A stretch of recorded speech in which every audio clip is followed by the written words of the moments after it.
She arrived in Eagle's Crossing with nothing but a worn leather satchel and scars that mapped battles fought in distant lands. The townspeople had expected a gentle bride, someone to temper their harsh frontier life with softness. Instead, they got a warrior, her weathered hands as comfortable with a sword as with a sewing needle. Their fear turned to rejection, their whispers to judgment, but as she packed her meager belongings, ready to vanish into the dawn mist, an unexpected ally emerged.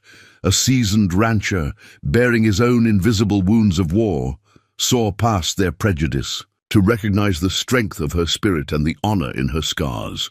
Where others saw danger, he witnessed courage. Where they found fear, he discovered hope. Could two battle-worn souls forge a future from the ashes of their past? Before we jump back in, tell us where you're tuning in from.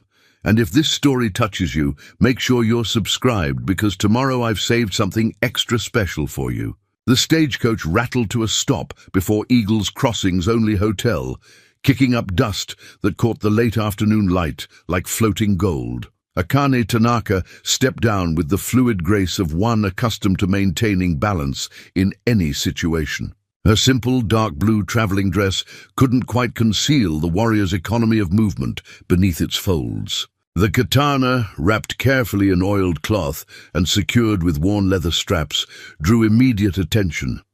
She'd argued with herself about bringing it, knowing it might cause trouble, but leaving it behind would have meant abandoning the last tangible connection to her father and their shared heritage. Some things were worth the risk. Miss Tanaka, a thin man in a well-worn suit, approached, clutching a handful of papers. "I'm Theodore Mills, the marriage broker." His eyes darted between her face and the wrapped sword, uncertainty evident in his expression. "There seems to be some discrepancy in your correspondence." Akane met his gaze steadily. The faint scar along her jaw caught the sunlight, a silvery reminder of lessons learned in steel and survival. "No discrepancy, Mr. Mills. I wrote truthfully of my skills. Cooking, sewing, reading, writing in both English and Japanese. I simply did not mention everything." A small crowd had begun to gather, drawn by the exotic sight of her. Whispers drifted like autumn leaves. Japanese warrior woman, dangerous, unsuitable. She'd expected this, had prepared herself for the weight of their stares. Yet preparation didn't dull the sting of their judgment. The marriage broker shuffled through his papers, perhaps hoping to find something to salvage the situation. Mr. Davidson was quite specific about wanting a traditional gentle wife, someone to help with the household and provide a calming influence. "I am capable of gentleness," Akane said quietly, her accent barely noticeable after years of practice. "But I will not pretend to be weak to make others comfortable." Her hand rested briefly on the wrapped katana, drawing strength from its familiar. "Your presence. Where is Mr. Davidson? I would speak with him directly." Mills cleared his throat. "He's declined to meet. Upon receiving word of your arrival and certain details about your background that recently came to light, he's withdrawn his offer." He couldn't quite meet her eyes. "I can arrange return." Passage on tomorrow's coach. A woman in the crowd whispered too loudly to her companion. "Can you imagine? A savage with a sword, raising children in a Christian home?" The words carried clearly in the heavy silence. Akan's face remained composed, though something deep within her chest tightened. She'd crossed an ocean and half a continent, carrying hope and honor in equal measure. Now she stood alone in a foreign town, surrounded by people who saw only threat in her difference. "I will require lodging for the night," she said with quiet dignity. "I can pay." The hotel keeper stepped forward, a weathered woman with sharp eyes. "We're full up," she said flatly, though Akane had noted several vacant rooms' windows on her arrival. As the crowd began to disperse, their judgment rendered, Akane caught fragments of their conversations. Better off without her kind. Now what was the broker thinking? Dangerous element. Each word another small wound, invisible but no less real than the scars she carried. She moved her meager belongings to the shelter of the livery stable's porch, where at least the horses passed no judgment. As twilight painted the sky in shades of indigo, she unwrapped her father's katana just enough to see its tsuba, the handguard decorated with intricately carved cherry blossoms. Her father's voice echoed in memory, "The warrior's greatest. Strength lies not in the ability to strike, but in the courage to endure." Akane rewrapped the blade with reverent care. Tomorrow she would leave, but tonight she would sit in quiet dignity, watching the stars emerge over this town that had rejected her before truly seeing her.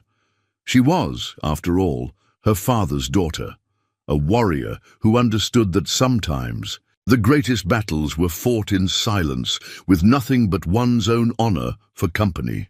Dawn found Akane at the town's only washhouse, her presence causing the morning's first ripple of discomfort. The washerwoman, a stout figure named Mrs. Whitaker, watched with poorly concealed suspicion as Akane quietly laundered her travel-worn clothes. The notice had appeared on the washhouse door that morning.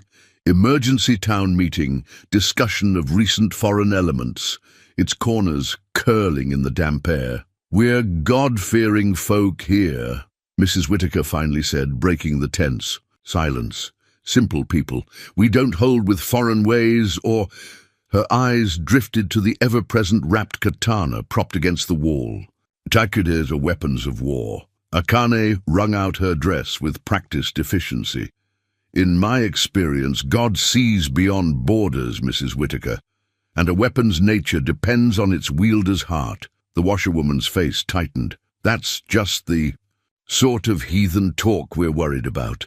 A proper woman has no business with swords or fighting talk." Rather than respond, Akane gathered her damp clothes and moved outside to the drying line. The morning sun had barely cleared the mountains, but already she could feel the weight of watching eyes from nearby windows and porches. A group of men gathered near the mercantile, their conversation dropping to whispers as she passed. She had hoped to find breakfast at the cafe, but the "closed for cleaning" sign appeared suspiciously quick upon her approach. Her stomach growled, reminding her that pride wouldn't fill it. The general store at least couldn't refuse her money, though the clerk's hands shook slightly as he wrapped her purchased bread and cheese. "You're causing quite a stir, miss," he said, sliding her change across the counter rather than risking contact with her hands. "Folks here aren't comfortable with, well, with someone different." Akane finished quietly. "I understand, but comfort often comes at the cost of growth." Outside, she found a torn corner of the town meeting notice tucked into her wrapped bundle of food, a clear message about her unwelcome status. She ate her simple breakfast on a bench near the livery, watching as more townspeople hurried past, their faces set in studied avoidance. By midday, the town hall was packed. Through its open windows, Akane could hear fragments of the debate about her presence. Mayor Harrison's voice carried clearly, "The safety of our community must be our primary concern." A woman trained in foreign fighting arts, carrying a sword openly. What message does that send to decent folks? "She hasn't threatened anyone," a lone voice objected. "The young deputy," she thought. "Prevention is better than cure," someone else countered. "Do we wait for trouble before acting?" Akane moved away from the windows, her steps carrying her to the telegraph office. The operator's face showed a mix of relief and surprise when she requested to send a message to the marriage broker in San Francisco, inquiring about other potential positions further west. The afternoon stretched long and heavy as summer honey. She observed the town's life from its margins, children playing, women gossiping, men conducting business. Occasionally, someone would meet her eyes without immediate judgment, but they quickly looked away when others noticed. As sunset approached, she returned to her borrowed corner of the livery stable's porch. The stable boy, no more than 12, brought her a cup of water and a shy smile before his mother sharply called him away. In the gathering dusk, she unfolded the papers that had accompanied her across the ocean, certificates of her training, references to her character, even a letter from the American missionary who had first taught her English. All useless now. In the face of fear and prejudice, the decision formed slowly, like a pearl around a grain of sand. She would leave at first light, before the town's discomfort could harden into something more dangerous. There were other places, other possibilities. Her father had taught her that retreat was sometimes the warrior's wisest choice. Not surrender, but strategic withdrawal to fight another day. As night settled over Eagle's Crossing, Akane began carefully packing her few belongings. The katana. She cleaned with ritual precision, its polished surface reflecting the lamplight like captured stars. Tomorrow would bring a new road, a new challenge. For tonight, she had her honor, her training, and the quiet strength that came from knowing exactly who and what she was, regardless of others' judgment. The first hints of dawn had barely touched the sky when Akane heard the approaching hoofbeats. She paused in her preparations, one hand instinctively moving to her katana. The rider emerged from the morning mist like a figure from an old tale. Tall in the saddle, his black duster catching the pre-dawn breeze, he dismounted with the easy grace of a man long accustomed to horses, though Akane noted a slight favor to his left leg. His eyes, weathered at the corners like old leather, took in her travel-ready belongings, and the wrapped sword with quiet assessment, rather than the usual fear or judgment. "Heading out early," he said. It wasn't quite a question. "The road is long," Akane replied carefully, "and daylight is precious." He nodded, reaching into his saddlebag. The document he withdrew was creased and weather-worn, a ranch deed, its elaborate letterhead still visible despite the wear. "Luke McPherson," he said, offering the paper as introduction. "I run the Double Cross Ranch about 10 miles north. Came in early to see about hiring help." Akane studied the deed, noting the property's substantial size and the careful way its owner had preserved the document, despite hard use. Here was a man who understood the value of both tradition and practicality. "The town meeting yesterday," he continued, taking back the deed, "had some interesting things to say about you. Dangerous elements, foreign influences." A slight smile touched his eyes. "They said the same about me when I came back from the war. Took exception to my new ways of doing things." Something shifted in the morning air between them. Akane saw it then, the way he carried himself, the careful awareness of his surroundings. This was a man who had seen battle, who understood its cost. "I need someone who can help break horses," he said. "Someone who understands both strength and gentleness. My regular hand broke his leg last month, and I've got 20 Mustangs needs training." He paused, gauging her reaction. "The pay's fair, includes room and board, and nobody on my spread cares where you learned your skills, long as you use them well." Akane's hand tightened slightly on her katana's wrapping. "The town might object to your hiring me." Luke's laugh was soft but genuine. "Town's 10 miles away, and I didn't fight a war about freedom to let small minds tell me who I can hire." He reached into his coat and withdrew a folded contract. "Standard terms, 3 months trial to start. You'd have your own cabin, meals at the main house." His eyes met hers directly. "And no one'll tell you to hide who you are or what you can." "Odu." The rising sun caught the edges of the contract as Akane unfolded it. The terms were clear, fair, and more importantly, there was respect in the offer. Not charity, not pity, but recognition of worth. "I have some experience with horses," she said carefully. "In Japan, I helped train cavalry mounts." "Good horses are good horses, east or west," Luke replied, "and a warrior's discipline translates well to training them." At her sharp look, he smiled again. "I recognize the way you move, the way you watch. Takes one to know one, as they say." The morning breeze carried the scent of sage and promise. Akane looked at the contract again, then at the man offering it. Where others had seen threat, he saw potential. Where they found fear, he recognized strength. 3 months, she said finally, accepting the contract.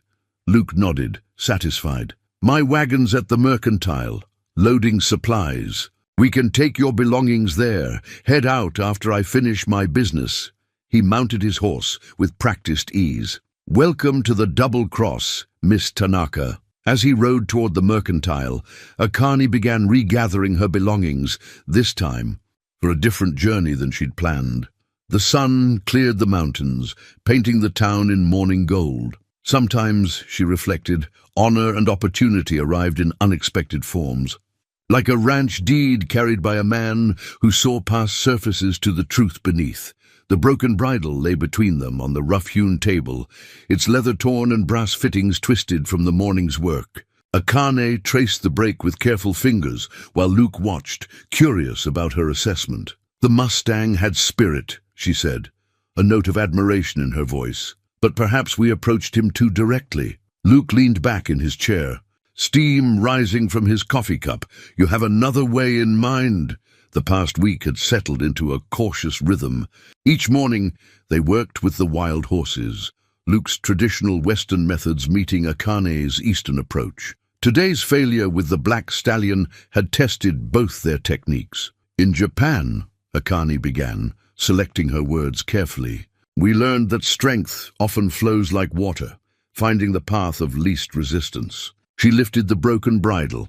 We fight the horse's nature, and this is the result. But if we work with it instead, Luke's eyes held a glimmer of understanding. Like that move you used yesterday, when Red tried to throw you. Never seen anything like it. The way you moved with him instead of against him. Akane nodded, remembering the moment. The ranch hands had fallen silent, watching as she'd handled the bucking horse with techniques learned in dojos half a world away. Balance and harmony, she explained.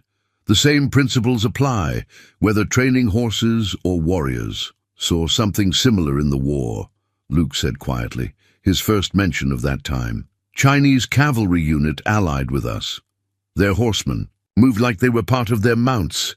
He paused, studying the bridle. Lost a lot of good horses using force alone. The afternoon sun slanted through the stable windows, dust motes dancing in the golden light. Outside, the black stallion paced his corral, proud and unbroken.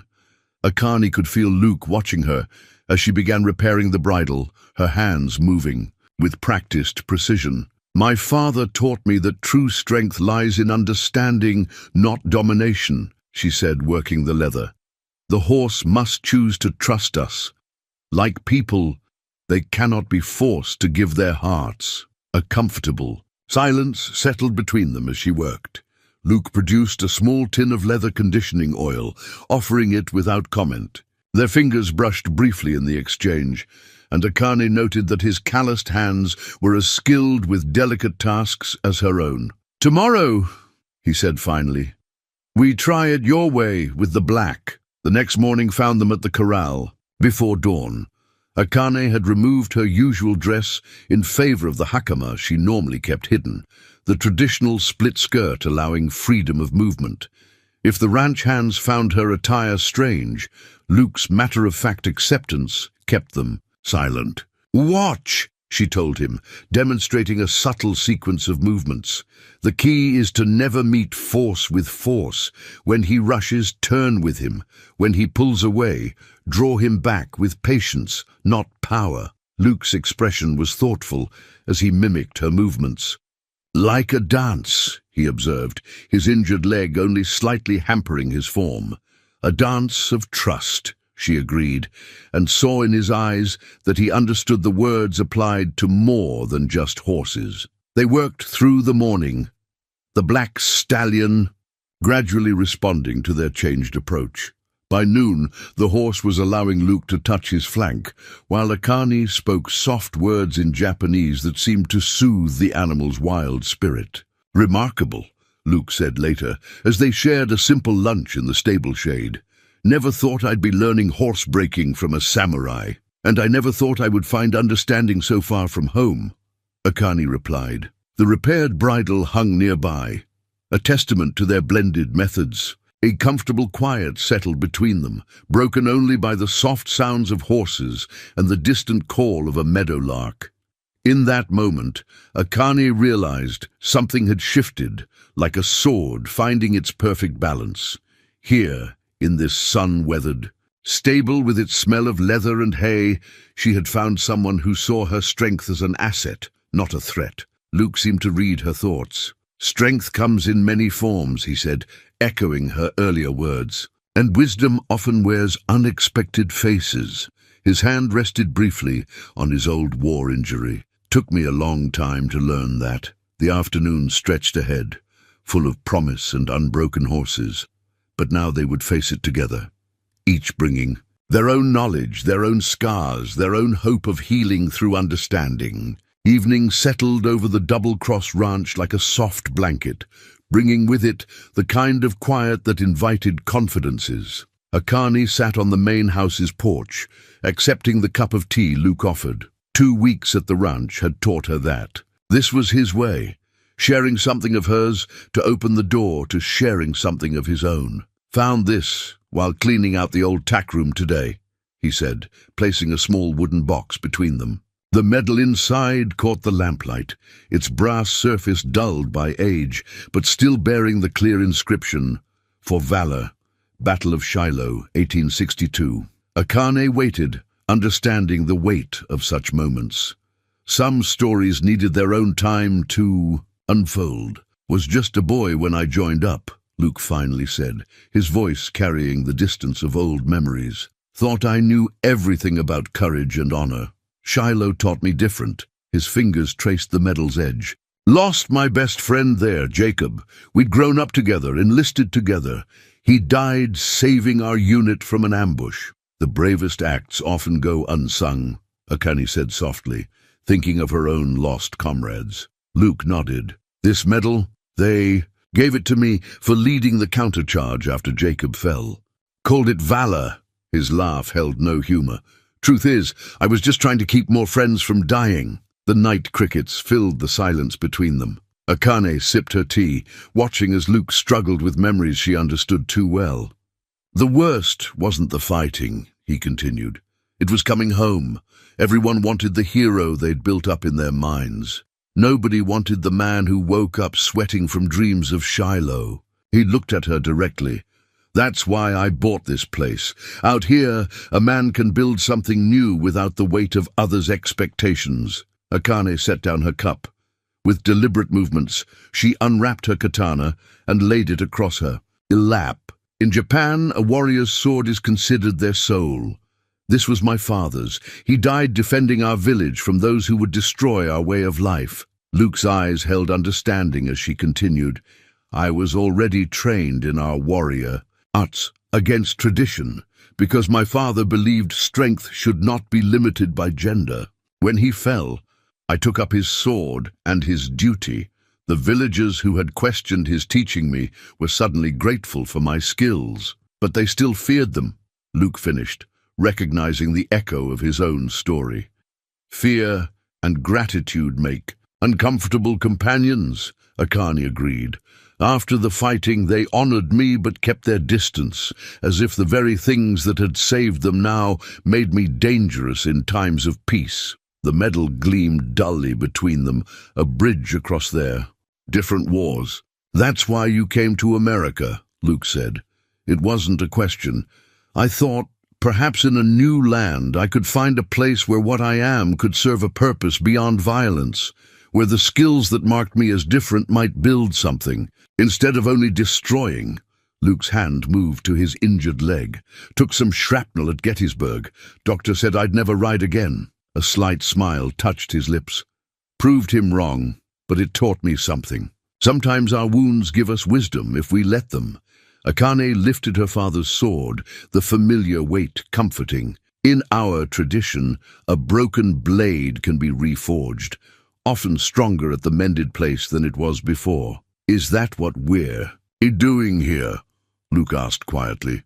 "Reforging." Their eyes met in the lamplight, and Akane saw in his face the same recognition that had drawn her to accept his offer that first morning. Here was someone who understood that strength could heal as well as harm, that scars could teach as well as remind. Perhaps she replied, rewrapping the katana with practiced care.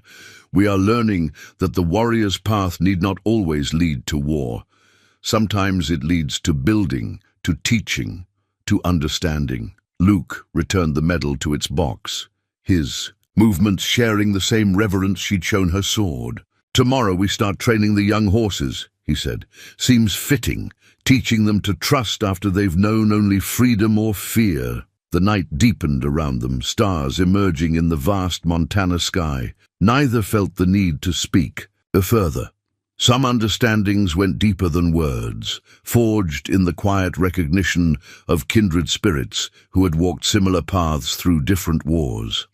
The challenge letter arrived with the weekly supply wagon, its crude message scratched. On cheap paper, your foreign devil ain't welcome here. Send her back where she came from or there'll be trouble. We don't cotton to her kind, nor those who harbor them. Luke handed the note to Akani without comment, watching as she read it with the same calm she showed when facing an unbroken horse. They stood in the ranch's main yard, the morning sun casting long shadows across the packed earth. They signed it, "Concerned Citizens," she observed, folding the paper with precise movements. Courage often falters when asked to claim its actions. Likely the Rawlins brothers and their crowd, Luke said, his voice tight with contained anger. Been causing trouble since they lost their ranch last year, looking for someone to blame. The ranch hands nearby pretended not to listen, but their work had slowed noticeably. Over the past 3 weeks, they'd grown to respect Akani's skill. With horses, her quiet strength. Now they waited to see how their boss would handle this threat to one of their own. I will not bring trouble to your ranch, Akani said quietly. Perhaps it would be better? No. Luke's response was immediate, firm. You've earned your place here, more than earned it. He gestured to the corrals where several previously unmanageable horses now stood calm under her training. We don't bow to bullies here. As if summoned by his words, a cloud of dust appeared on the road leading to the ranch.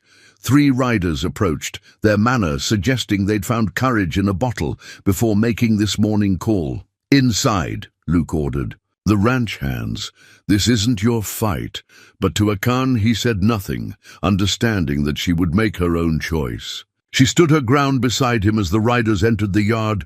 Tom Rawlins led them, his face flushed with drink and righteousness. Brought some friends to help explain things, McPherson, he called out. That foreign woman needs to go. Town. Ain't happy with her kind around. Town's 10 miles away, Luke replied evenly, and this is my ranch. Who I hire is my business. Rawlins spat in the dust, heard she's some kind of heathen warrior, probably planning to slit all our throats in our sleep. He turned his bleary gaze to Akani. Ain't natural. A woman carrying a sword. Akani's hand didn't move toward her katana, though Luke noticed her stance shift slightly, the same subtle readiness she showed before working with a difficult horse. My blade serves honor, she said calmly.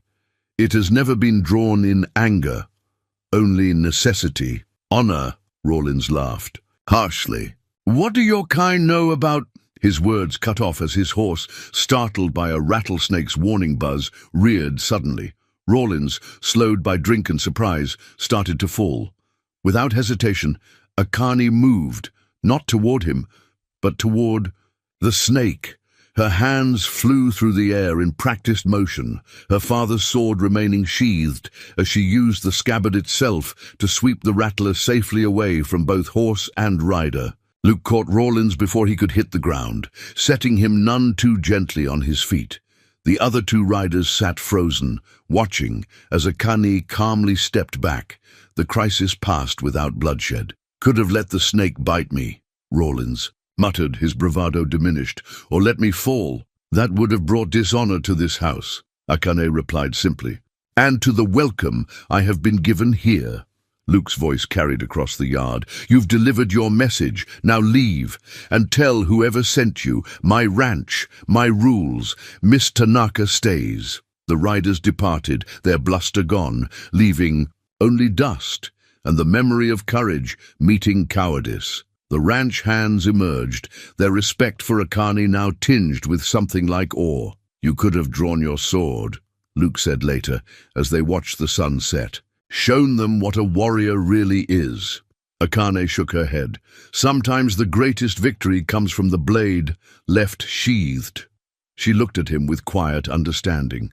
"You knew this when you stopped me from leaving that first day." The challenge letter lay forgotten on Luke's desk, its threats rendered meaningless by the simple act of choosing honor over fear. In the growing dusk, ranch and warrior found their paths more closely aligned than ever, bound by choices made and courage shown in the face of prejudice. The accident happened just before sunset. Young Billy Jenkins, newest of the ranch hands, tried to prove himself by taking on the most spirited mare in the corral.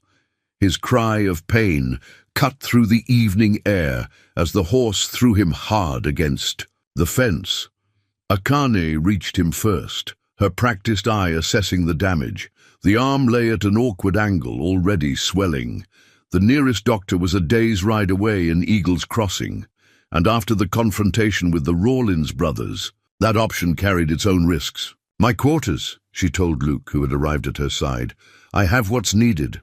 Her voice held the same quiet authority she used with frightened horses. In her small cabin, Akane opened the cedar box she'd brought from Japan. The familiar scent of herbs and memories filled the air as she laid out her healing supplies. Dried herbs, strips of clean linen, and small packets of powders, each labeled in careful Japanese characters.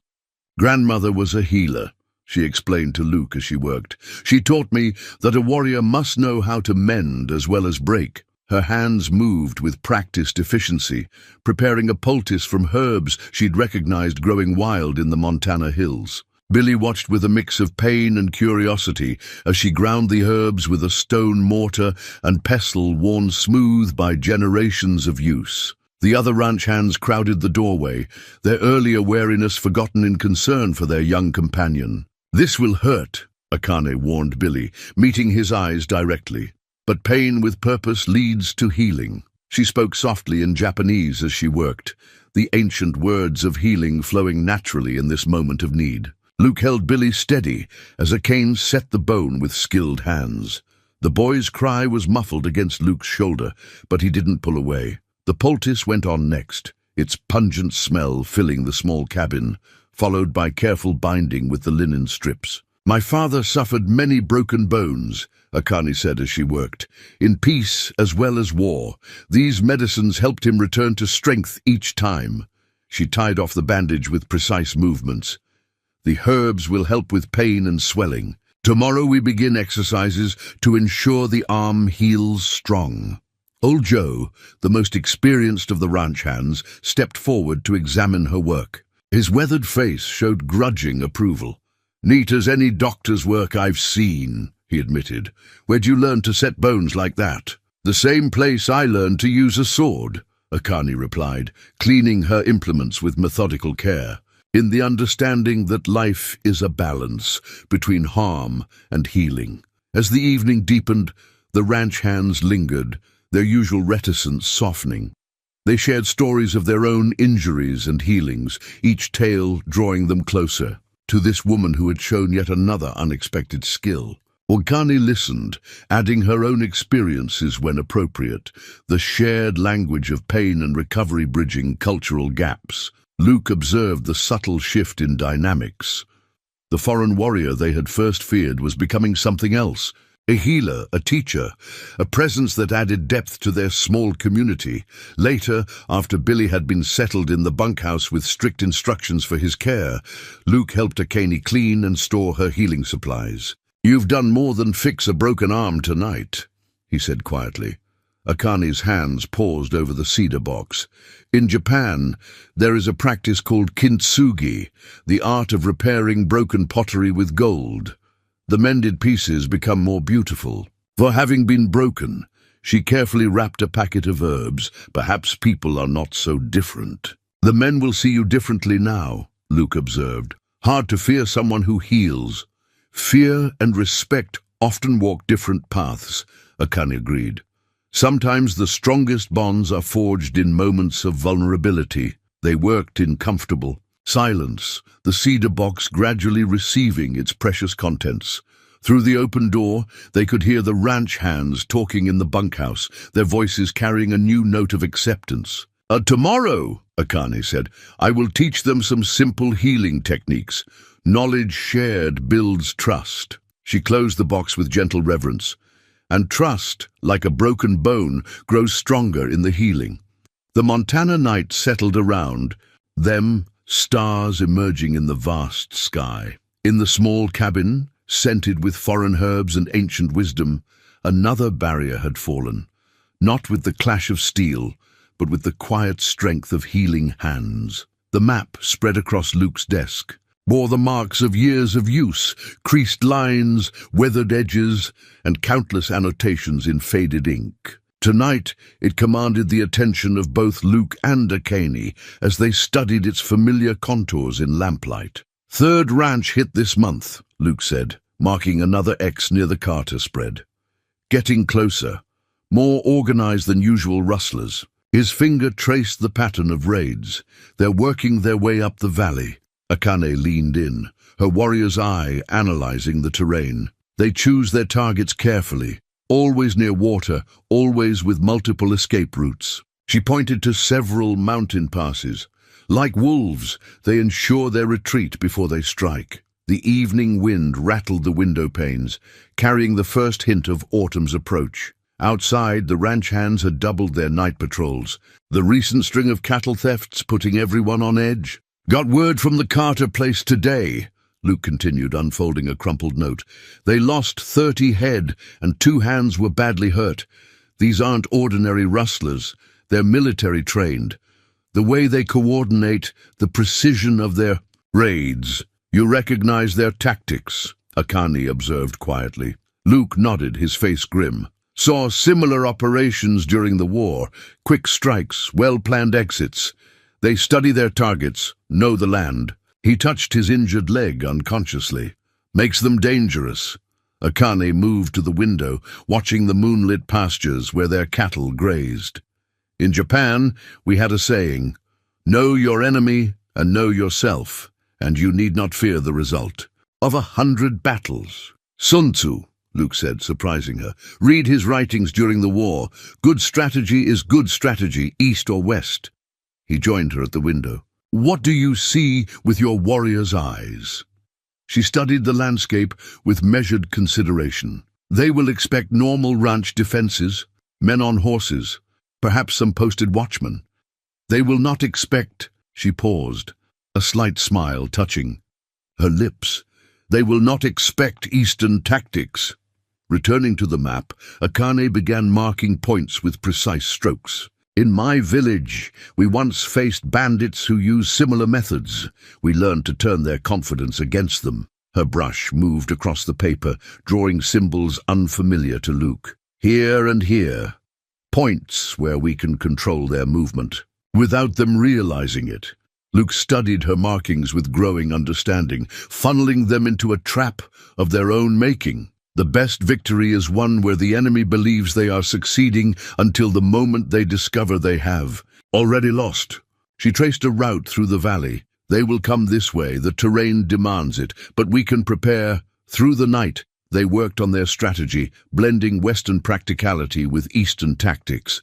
The ranch hands cycled through, adding their knowledge of the land to the plan. Even Billy, arm still healing, contributed his understanding of the local caves and hidden valleys. Near dawn, old Joe paused in the doorway. Begging pardon, Miss Akane, but I heard talk in town. Some of these rustlers, they're war veterans. Gone bad, desperate men. Then they will be even more predictable, Akane replied, never looking up from the map.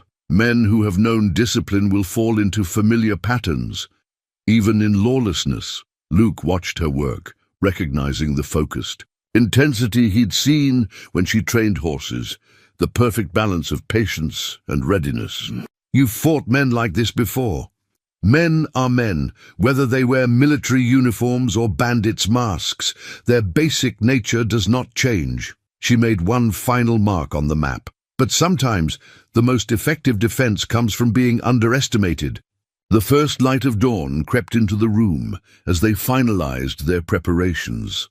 The map, now covered with a blend of Western notes and Eastern symbols, represented more than just their defense strategy. It was a testament to the merging of two warrior traditions, creating something unique and unexpected. "They'll come soon," Luke said, rolling up the map carefully.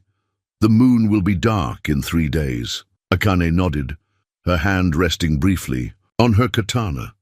"Then we will be ready, not just with strength, but with wisdom." She met his eyes.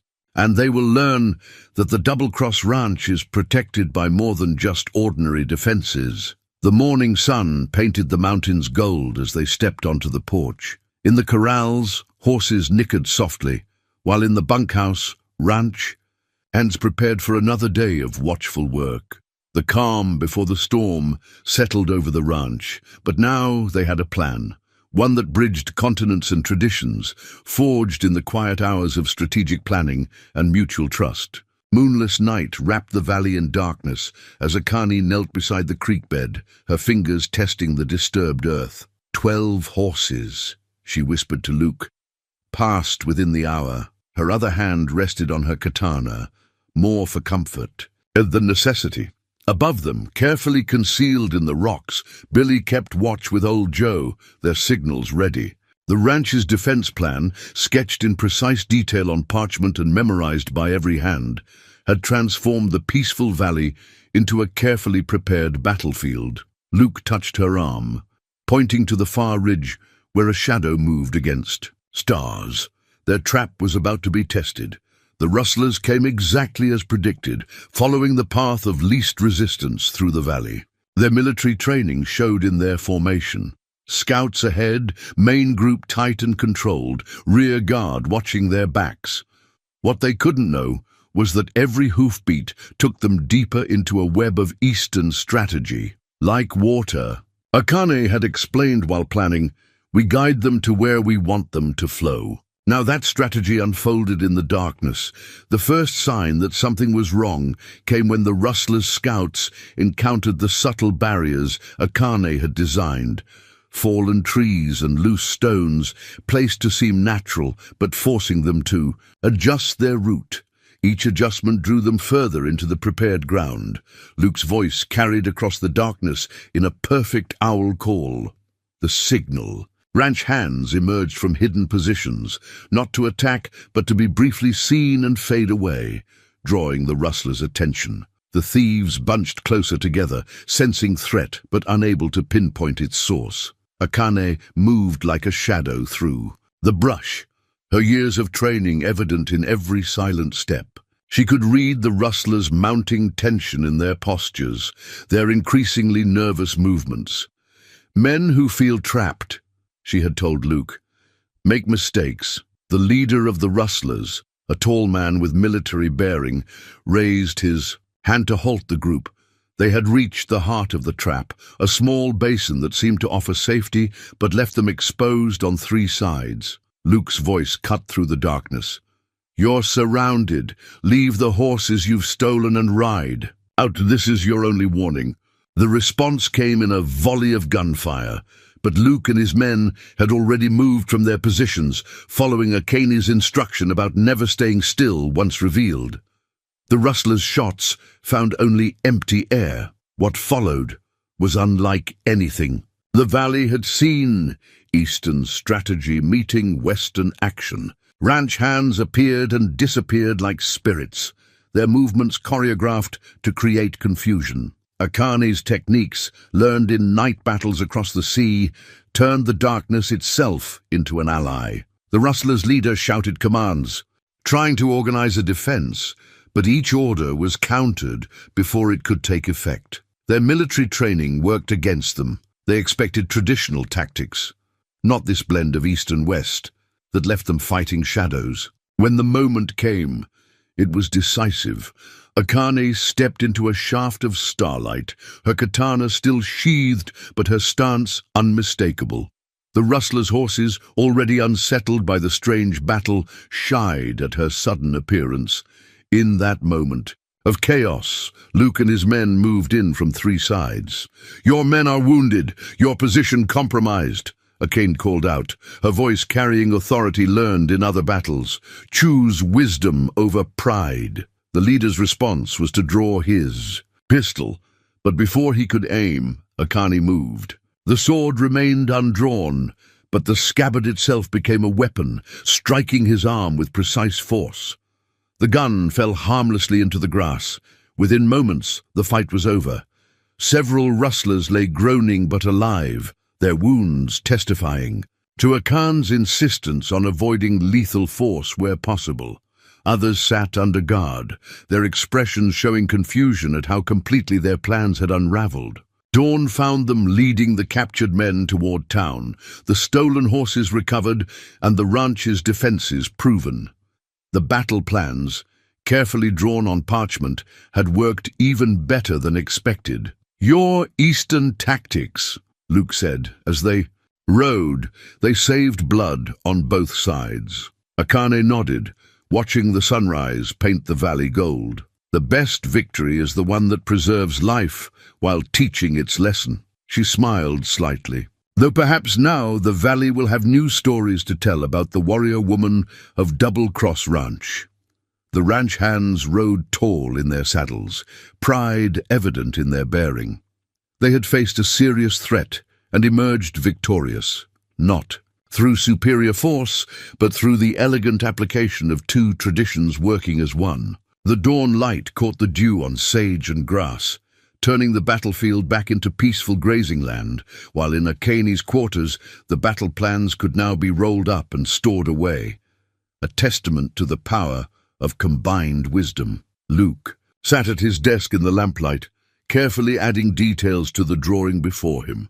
His calloused fingers, more accustomed to rope and reins, moved the pencil with surprising gentleness across the paper. The cherry blossoms taking shape were his third attempt, each version getting closer to matching the description Akane had given of the trees that bloomed near her childhood home. The sound of boots on the porch made him look up. Akane stood in the doorway, her expression softening at the sight of his effort. After the victory over the rustlers, something had shifted between them, like snow melting to reveal spring beneath. "You capture their essence," she said, moving closer to study the drawing, "the way the petals fall like snow in the wind." Her finger traced the air above the sketched branches. "In Japan, we see them as a reminder of life's beauty and brevity." "Been thinking about that," Luke said, setting down his pencil.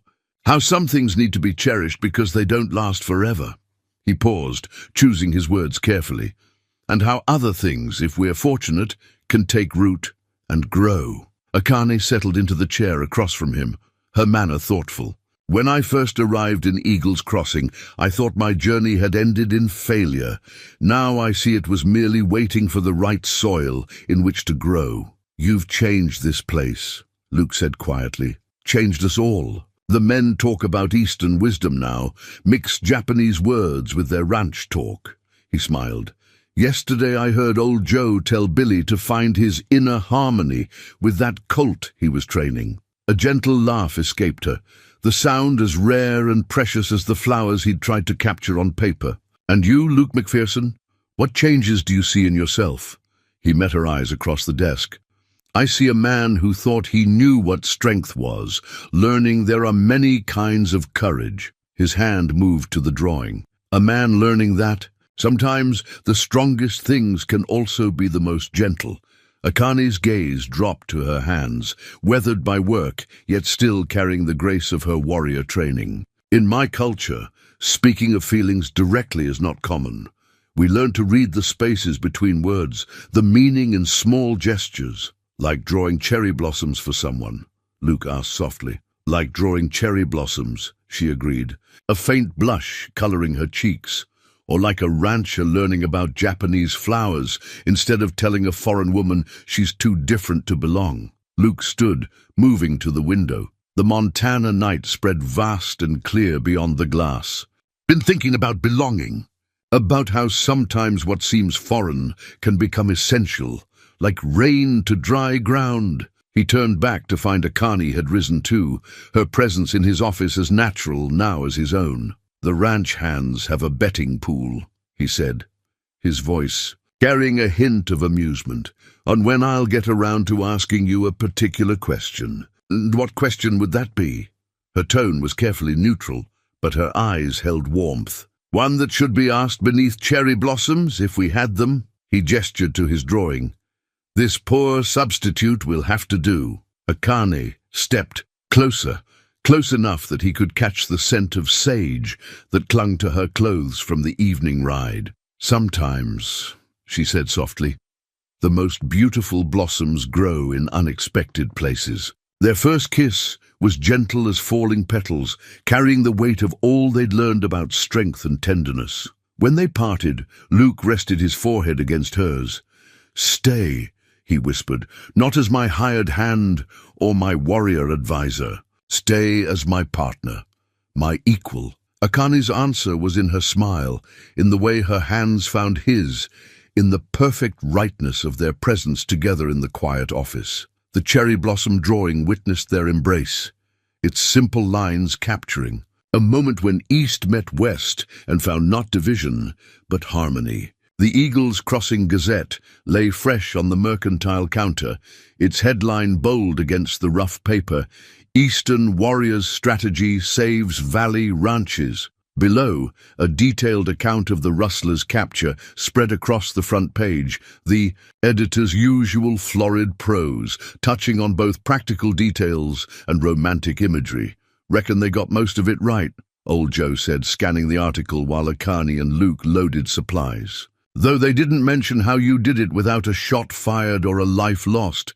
That's the real story, if you ask me." The bustling mercantile had changed from the cold, hostile space Akane remembered from her first visit. Now, curious faces turned toward her with something like admiration, though many still carried the wariness of those confronting their own preconceptions. Mrs. Whitaker, who had once denied Akane access to the wash-house, approached with uncertain steps. "I've brought you some of my strawberry preserves," she said, offering a carefully wrapped jar. "Heard tell you showed my nephew Billy how to heal that arm proper, using them foreign medicines of yours." Akane accepted the gift with a formal bow that made the older woman blink in surprise. "The medicines are not so foreign," she replied. "Many of the herbs grow wild in your own valley." The newspaper's account had sparked something in the town's imagination. Where they had once seen threat, they now found fascination. The article spoke of ancient Eastern wisdom meeting frontier justice, of a warrior woman who fought with grace instead of guns. "Got another piece coming next week," the editor called out from his desk by the window. "About them, Japanese healing methods. Folks are curious, especially after what you did for the Carter boys' fever." Luke watched the interactions with quiet satisfaction. The same people who had once posted notices about foreign elements now sought Akane's attention, drawn by the blend of strength and gentleness she represented. Young girls whispered and pointed at her traditional hakama, no longer a source of scandal, but of intrigue. Their mothers asked about the fabric, the design, the practicality of movement it allowed. The questions were tentative but sincere, bridges being built word by word. "The Reverend's wife wants to know if you'd speak to the Ladies' Society," Luke mentioned as they loaded the wagon. "About Japanese culture and such, says it's time the town broadened its horizons." Akane secured the last crate, her movements drawing admiring glances from a group of ranch hands lounging nearby. Perhaps understanding, like morning glory, needs only a small space to take root and climb. The newspaper had done more than report news. It had given the town permission to change its mind. The story of how Eastern strategy had protected Western ranches opened doors that had been firmly closed just weeks before. As they prepared to leave, Tom Rawlins stepped from the saloon.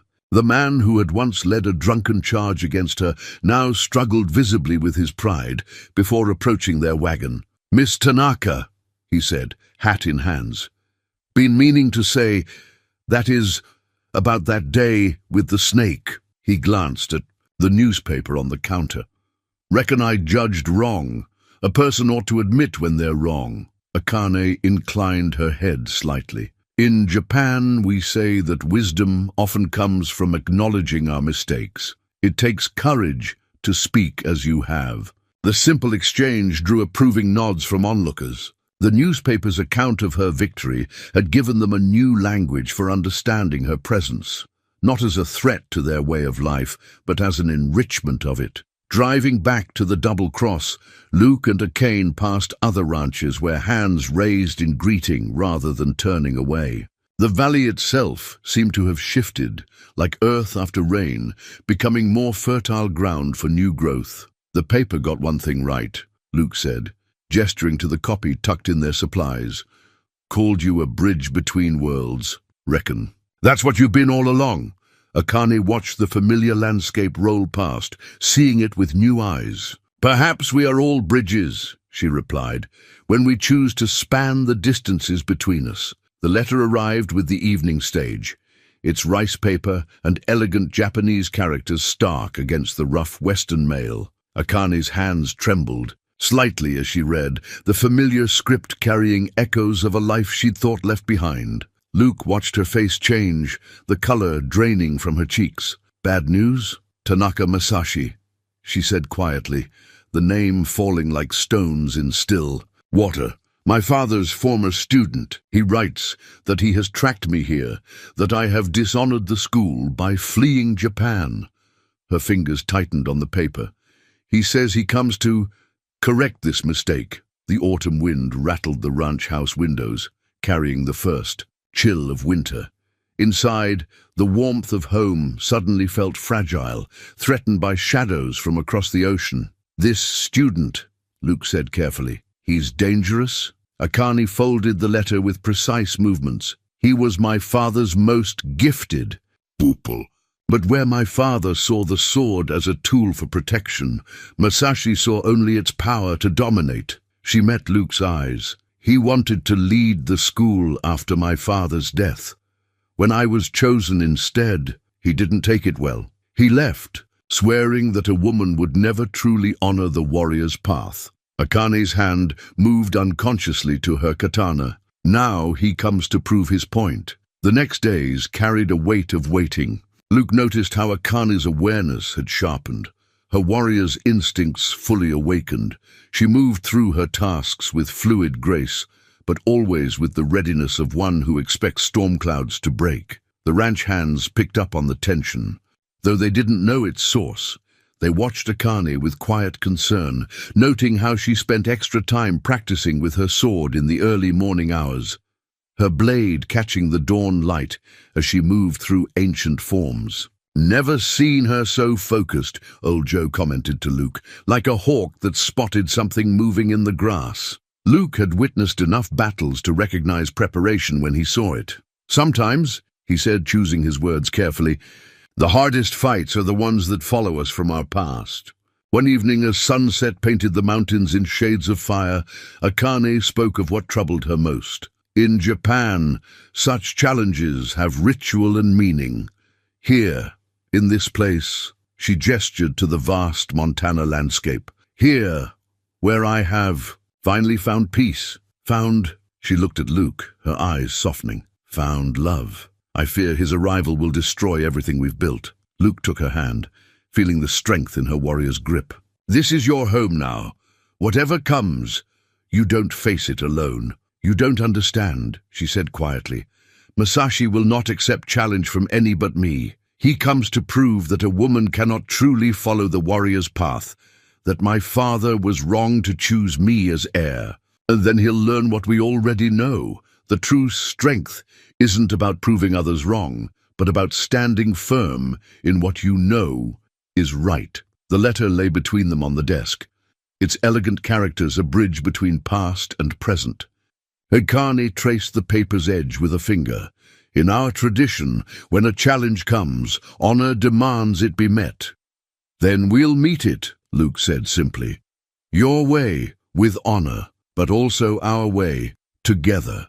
Outside, the ranch hands went about their evening tasks, unconsciously positioning themselves to keep watch over wider areas. They might not know the exact nature of the threat, but they'd learned enough of Eastern ways to understand that their warrior woman prepared for battle. Akani lifted the letter one last time, then set it aside with firm resolution. My father used to say that a sword is only as strong as the heart that wields it. She looked around the ranch house, at the home she'd made in this foreign land. I will not let Masashi destroy this. Not with all the strength in Japan. The Montana night deepened around them, stars emerging in the vast sky. Somewhere to the west, they knew, a shadow from the past approached. But here, in this place where East had met West and found harmony, Akani stood ready, not just with the ancient strength of her warrior tradition, but with the new strength she'd found in belonging. In the quiet of her cabin, Akani unwrapped an object she'd kept hidden since her arrival, a silk banner bearing her family's samurai crest.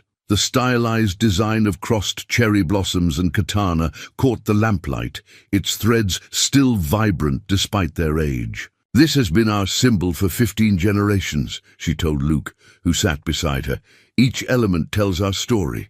The blossoms for beauty and impermanence, the sword for protection rather than conquest. The time for full truth had come. With Masashi approaching, Luke needed to understand everything. My father was considered radical by many. He believed that true strength could be found in anyone with the heart to seek it, man or woman, noble or common. Her fingers traced the embroidered lines. When I showed interest in the warrior arts as a child, instead of scolding me, he began to teach. Luke listened intently as she continued. Many opposed him, said he would destroy centuries of tradition. But my father saw how Japan was changing, how the old ways needed to adapt or die. He taught me not just fighting arts, but healing, strategy, the deeper meanings of the warrior's path. And Masashi opposed this. He was my father's greatest student, from a traditional samurai family. At first he saw me as a curiosity, even supported my training. But as I grew more skilled, as my father spoke more openly of making me his heir, she paused, memory darkening her eyes. Something changed in him. The crest seemed to glow in the lamplight as Akane revealed the heart of her story. When the rebellion came to our valley, Masashi was away. My father and I led the defense of our village. We fought not for glory, but to protect those who could not protect themselves. Her voice softened. My father fell in that battle, but before he died, he named me heir to the school, keeper of our traditions. Luke understood now why she had come so far. Masashi couldn't accept a woman in that role. He returned to find me leading the school, teaching both men and women the ways of the sword and the healing arts. He challenged my right, claimed I had manipulated my dying father. Akane's hand clenched briefly. When I refused to step down, he swore to prove that a woman could never truly embody the warrior's spirit. So you came to America. Not to flee, she said firmly. My father taught me that sometimes the warrior's path leads away from battle, toward places where new growth can take root. I left the school in the care of my father's oldest friend and sought a place where I could honor both tradition and change. Rising, Akane hung the crest on her cabin wall, no longer hiding her heritage, but displaying it with quiet pride. Now Masashi follows, believing he comes to restore honor. He cannot see that honor was never his to restore. Luke stood beside her, studying the crest. Your father was right, he said softly, about strength being found in unexpected places, but the need for tradition to grow and change. When Masashi arrives, Akane said, he will demand single combat. The old ways require it. She turned to Luke, her face resolute. But I am not just my father's daughter now. I am also a woman of the double cross, and I have learned that honor can wear many faces. Outside, a cool wind carried the scent of sage and coming snow. Inside, before the ancient crest, East and West stood together, neither diminished by the other's strength. Whatever comes, Luke said, you face it as one of us. Your honor is our honor now. Akane's smile held both sadness and determination. My father would have liked you, she said softly. He believed that true warriors recognize each other's hearts, not just their swords.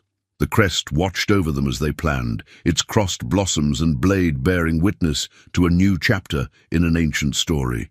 Here, in a Montana ranch, house tradition would meet change once more, and honor would find yet another way to bloom. Dawn painted the valley in shades of gold when Masashi arrived. He came alone, as tradition demanded, his dark figure stark against the Montana sky. Above the ranch house, a new flag stirred in the morning breeze. Akani's family crest sewn alongside the double-cross brand, Eastern and Western symbols united on a single banner. The ranch hands stood in a loose circle, marking the boundaries of what would become a battlefield. They had refused to leave, despite Akani's protests. We're here to witness, old Joe had said firmly, not to interfere. Masashi's eyes fixed on the banner, his face hardening at this visible proof of what he saw as Akani's betrayal of tradition. He dismounted with fluid grace, his own katana catching the early light. So, he said in Japanese, his voice carrying, across the yard, the runaway heir hides behind foreign symbols. Akane stepped forward, wearing her formal hakama. The morning wind caught her sleeves, making them flutter like wings. I hide behind nothing, Masashi-san. I stand with those who have earned my loyalty, as my father taught me. Luke watched from the porch, his hand tight on his cane. He had given his word not to interfere, understanding that some battles needed to be faced alone, but the promise sat heavy in his chest. Your father, Masashi spat the word, betrayed centuries of tradition, and you compound his shame by playing at being both warrior and woman in this savage land. You speak of tradition, Akane replied calmly, but forget its heart. The warrior's path is not about preserving forms, but about protecting what is worthy.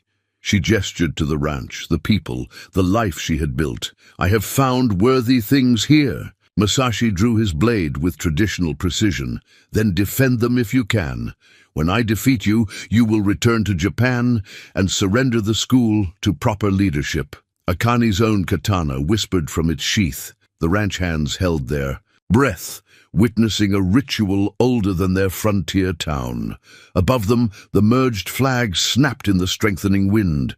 The first clash of blades rang across the valley like a bell, steel meeting steel in an ancient dance. Masashi attacked with textbook perfection, each move a demonstration of classical form, but Akane had learned new ways of moving, blending Eastern discipline with Western adaptability. Where Masashi sought to dominate through power, Akane flowed, like water around his attacks. Her father's teachings merged with lessons learned from breaking horses and defending the ranch. She was no longer just a Japanese warrior, but something new, a bridge between worlds. You fight like a mongrel, Masashi snarled as she evaded another precise strike. Without purity, without honor. I fight like the wind, Akane responded, her blade turning his with subtle strength, taking new forms while remaining true to my nature. The battle moved across the yard like a deadly choreography. The ranch hands watched in awe as Eastern swordplay unfolded before them. But Luke saw something more. In Akane's movements, he recognized the same grace she used with frightened horses, the same blend of strength and gentleness that had won their trust. The decisive moment came when Masashi, frustrated by his inability to overwhelm her, abandoned technique for pure aggression. In that instant, Akane saw the same flaw she'd observed in wild stallions, pride overriding wisdom. Her counter was not pure Japanese nor Western, but a fusion of both traditions. As Masashi lunged, she moved like a Montana wind through prairie grass, her blade describing an arc that sent his katana spinning from his grip. The tip of her sword rested lightly against his throat. In Japanese, she spoke words heavy with meaning. A warrior finds strength not in defeating others, but in transcending the need to prove dominance. Masashi's eyes moved from her blade to the banner above, where two traditions flew together in the morning wind. Something shifted in his face. Not acceptance, perhaps, but the first seed of understanding. "You have changed," he said quietly, "as all things must." Akane lowered her sword. "The stream does not shame itself by joining the river." Under the merged flag, East and West had met in battle and found not victory or defeat, but transformation. As Masashi bowed with rigid formality and turned to leave, the ranch hands moved forward to surround Akane, not as a foreign warrior now, but as their own. The marriage certificate lay on Reverend Thompson's desk, its unusual design drawing curious eyes. Alongside the standard Western legal text, Japanese calligraphy flowed down one side, the characters as elegant as brushstrokes. Two spaces waited for signatures, one in English, one in Japanese. "Never signed anything quite like this before," the Reverend mused, adjusting his spectacles. The document represented weeks of careful work with telegraph messages to San Francisco's Japanese community, ensuring every character was correctly rendered. Akane and Luke stood before his desk, their formal attire bridging cultures like the certificate itself. She wore a kimono of deep blue silk, he a proper black suit, though his rancher's bearing made it look slightly foreign on his frame. "Reckon that's fitting," Luke said, his hand finding Akane's, "since there's never been a couple quite like us in Eagle's Crossing before." The town had turned out in force for the occasion. The same streets that had once shunned Akane now decorated, with paper lanterns crafted under her direction. Children clutched origami cranes she'd taught them to fold, while their mothers wore cherry blossom sprigs in their bonnets. Mrs. Whitaker dabbed at her eyes with a handkerchief. "Who'd have thought," she whispered to her neighbor, "that foreign ways could make something so beautiful?" The ranch hands stood proudly in their Sunday best, old Joe holding a silk cushion that bore two rings, one a Western gold band, the other a Japanese family ring that had belonged to Akane's mother. Billy, his once broken arm now fully healed, served as ring-bearer, his chest puffed with importance. "The certificate," Reverend Thompson explained to the gathered witnesses, "includes both American marriage law and Japanese traditional blessings, a joining of not just two people, but two ways of life." As Akane signed her name in flowing kanji, then in careful English letters, she remembered her father's words about strength flowing like water, finding new channels. Luke's signature followed, his strong hand steady as he wrote. The Reverend's wife had insisted on a proper reception, though its elements reflected the same blending as the certificate. Alongside traditional wedding cake sat delicate wagashi sweets Akane had taught the Ladies' Society to make. Children played with paper balloons, while their fathers discussed the advantages of Eastern horse training techniques. "You've changed this place," Luke murmured as they shared their first dance. "Changed all of us." Akane watched the town's people mixing with easy grace, barriers of fear and suspicion long fallen. "We changed each other," she corrected gently. "Like the certificate, neither fully one thing nor another, but something new and stronger." The celebration continued as sunset painted the sky in colors that belonged to neither East nor West, but to the vast Montana heaven itself. The ranch hands presented their gift, a new sign for the double cross, incorporating the cherry blossom design from Akane's family crest. "Figured the ranch ought to show both its hearts," old Joe explained gruffly, unused to ceremony. Later, as lantern light danced across the happy gathering, the editor of the Eagles Crossing Gazette approached with notebook in hand. "Quite a story," he said, "this union of cultures. Would you say it represents a new chapter for our territory?" Luke and Akane exchanged glances, remembering all the steps that had led to this moment, from rejection to respect, from fear to understanding. "It represents truth," Akane answered simply, "that differences need not divide us, that tradition gains strength from growth rather than rigidity."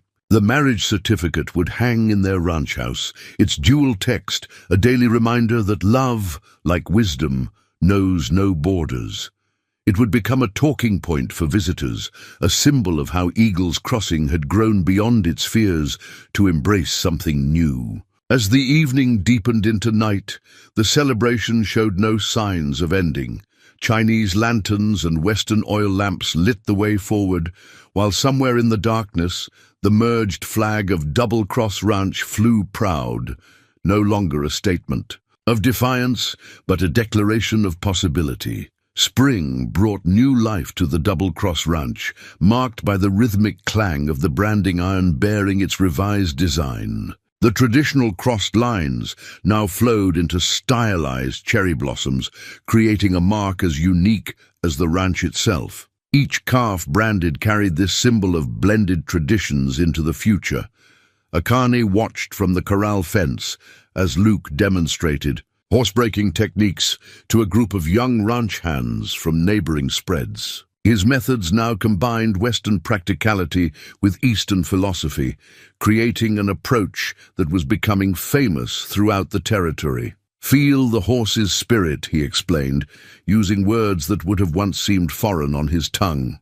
"Like Miss Akane teaches, strength flows both ways, between rider and mount." The students nodded, their faces showing none of the skepticism that Eastern ideas had once met with. In the months since the wedding, the Double Cross had become known as a place where old wisdom met new ways, creating something valuable to both. Inside the ranch house, Akane's healing room had grown to include herbs from both continents. Local women came to learn her techniques, while she studied their traditional remedies. The wall bore both her family's samurai crest and dried montana, sage, each lending their strength to her practice. "Reckon you've started something here," old Joe said, watching another group arrive for training.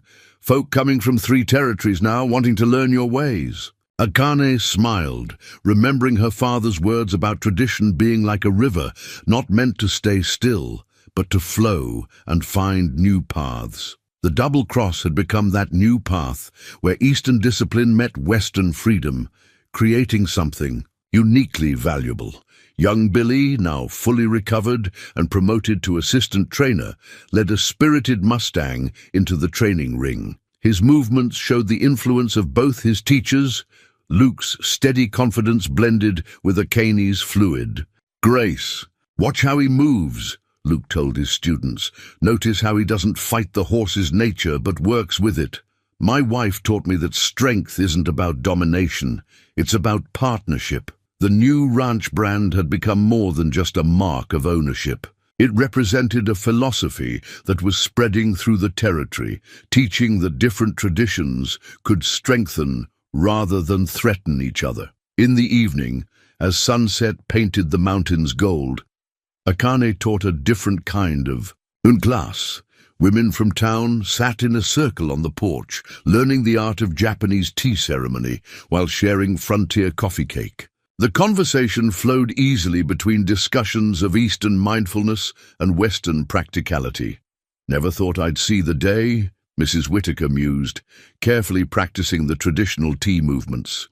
"Here we are, proper Western ladies, learning to find peace in foreign ways." "Perhaps they're not so foreign anymore," Akane replied, watching the women's hands grow more confident with each practice. "Like the brand, we take what is useful from each tradition, creating something that belongs uniquely to this place." The ranch's reputation grew with each passing month.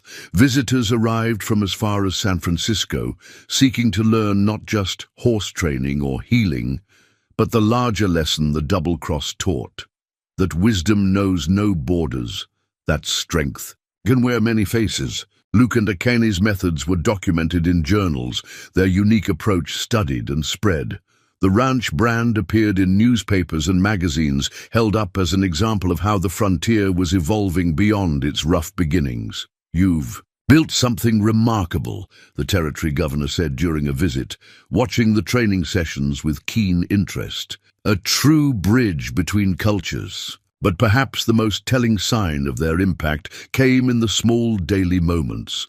Ranch hands practicing meditation before their morning ride, town ladies serving tea with the mindfulness of ancient ceremony, children playing games that mixed Western and Eastern elements with unconscious ease. The new ranch brand marked not just cattle now, but a legacy of integration and growth. Each impression in leather or wood carried the story of how two traditions had met on Montana soil and, instead of clashing, had flowed together like streams joining to form a mighty river. 1 year to the day after Akani first arrived in Eagle's Crossing, a photographer set up his camera in front of the Double Cross ranch house. The family portrait he captured told a story beyond its silver nitrate surface. A tale of transformation written in the faces and postures of those gathered. Akane and Luke stood central in the image, their bearing showing both strength and contentment. She wore a kimono, adapted for ranch life. He, a Western suit with a katana-shaped tie pin. Around them gathered their chosen family, the ranch hands, no longer mere workers, but students of a unique philosophy. Townspeople who had become devoted friends, and children who saw nothing strange in mixing Japanese words with frontier English. The portrait captured more than people. It documented the changes their union had brought. Behind them, the ranch house bore elements of both cultures. Paper lanterns hung beside Western oil lamps. A samurai crest shared wall space with traditional cattle brands. Cherry blossom carvings adorned the porch posts. "Quite a difference from last year," Luke said, as they reviewed the finished photograph. "Remember how folks scattered when you first walked down the street?" Akane touched the image gently. "Now they scatter only to spread what they have learned here." It was true. The Double Cross had become a center of learning, where Eastern wisdom and Western practicality merged to create something new. Their methods of horse training were being adopted across territories, their healing practices taught in frontier towns, their story told as an example of how fear could transform into understanding. Old Joe, standing proud in the photograph despite his years, had become a devoted student of Japanese philosophy, often quoting ancient wisdom to new ranch hands. Billy, his once broken arm now strong enough to break wild horses, taught younger riders the blended techniques that had become the ranch's trademark. The town itself had changed, visible in the background of the portrait. Japanese paper lanterns lit the main street alongside traditional gas lamps, while the general store now stocked green tea beside coffee beans. The ladies' society practiced mindfulness along with their needlework, and children played games that mixed cowboys and samurai without a second thought. "Your father would be proud," Luke said softly, watching Akane study the photograph. His teachings found new soil here, grew into something even he might not have imagined. Akane nodded, remembering her father's words about tradition being like a living thing, needing room to grow and adapt. He believed that true strength comes not from remaining unchanging, but from finding new ways to express eternal truths. The photograph would hang in the ranch house for generations, telling its story to all who passed through. But the real legacy of the Double Cross lived in the changes it had inspired, in the way fear had transformed into curiosity, difference into strength, isolation into community. As evening settled over the ranch, Akane and Luke stood on their porch, watching the sunset paint the mountains in colors that belonged to neither east nor west, but to the vast Montana sky itself. Below them, ranch hands practiced their evening exercises, moving through forms that blended Eastern discipline with Western freedom. "We've written a new story here," Akane said, her hand finding Luke's. "Not just for ourselves, but for all who come after." The legacy they had built would continue to grow, like the cherry trees they had planted along the ranch's drive. Trees that had taken root in Montana soil and flourished, different from their Japanese ancestors, but beautiful in their own way. In the fading light, the Double Cross Ranch stood as a testament to the power of love over fear, of understanding over prejudice, of growth over stagnation. The warrior bride had found her home, not by surrendering who she was, but by helping create something new, a place where East and West met not as strangers, but as partners in an ever-unfolding dance of tradition and transformation.